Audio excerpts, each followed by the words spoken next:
Assalamualaikum warahmatullahi wabarakatuh. Saya Nurhaylatul Hasanah dengan NIM 10010401101 akan menjelaskan tentang beberapa materi ekonomi politik. Yang pertama ada materi neoliberalisme dalam politik. Menurut Friedrich von Hayek, salah satu pemikir utama dalam pengembangan konsep neoliberalisme adalah dalam ekonomi politik, pandangannya terhadap peran pemerintah dan pasar bebas sangat mempengaruhi perkembangan ideologi neoliberal. Kemudian ada neoliberalisme dalam politik menurut Milton Friedman, yaitu Milton Friedman adalah salah satu tokoh yang terkemuka dalam mengembangkan konsep neoliberalisme dalam ekonomi politik. Pandangannya terhadap peran pemerintah dan ekonomi pasar bebas telah memiliki dampak besar pada kebijakan ekonomi dan politik di seluruh dunia. Kemudian teori-teori ekonomi politik. Teori Renshaking. Teori Renshaking yaitu merupakan kerangka konseptual yang memberikan pemahaman tentang perilaku individu atau suatu kelompok yang ingin mendapatkan keuntungan dengan tidak melibatkan kontribusi kepada produksi atau nilai tambah di masyarakat. Renshaking juga dapat dikatakan sebuah praktik ekonomi yang dimana kelompok atau individu berusaha memperoleh keuntungan dengan cara memanipulasi pemerintah tanpa melibatkan keuntungan bagi masyarakat.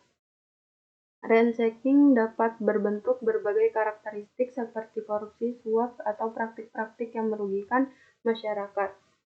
Secara umum, praktik renshaking dianggap sebagai perilaku negatif dalam ekonomi politik karena dapat merusak efisiensi pasar dan pertumbuhan ekonomi.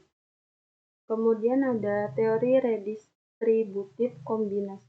Terdapat dua perspektif mengenai aturan dalam teori redistributif kombinasi yang diberlakukan. Aturan pertama dilakukan pengelompokan terutama menjadikan antara proteksi dan kegunaan tertentu untuk sebagian masyarakat atau kelompok tertentu.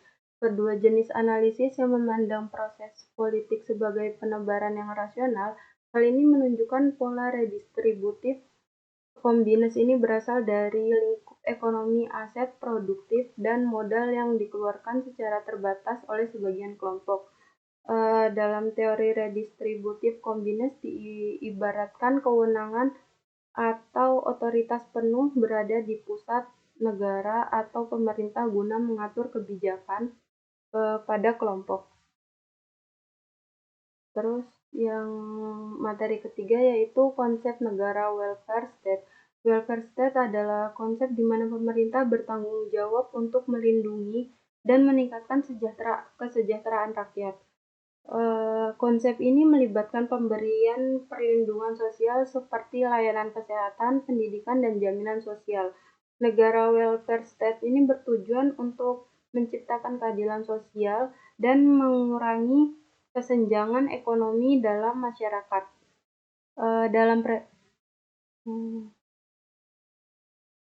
Kemudian komponen utama.